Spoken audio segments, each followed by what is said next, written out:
þú veist, í bransanum hérna, þú veist, er samkeppni eða er samkennd, allir vinir eða eru... Það öfund í bransanum. Hverjir geta gert hvað. Þannig að ef þú kemur í gegnum það, bara fann að kynnast fólkinu, þú ert komin á þetta level, þá þekkjast allir mjög vel. Já.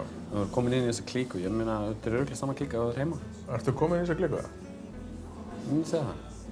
Ég held ég geti farið inn á... Er eitthvað svona inntöku skilyrði? Þú veist, þarf það að vera eitthvað svona secret handshake eða eitthvað svona? Það var ekkert secret handshake, þú ert bara að mæta á pubin og fá nokkra bjóra með og vera fullur einu sinni, þá ertu góður. Þá ertu góður? Það þekkir alla.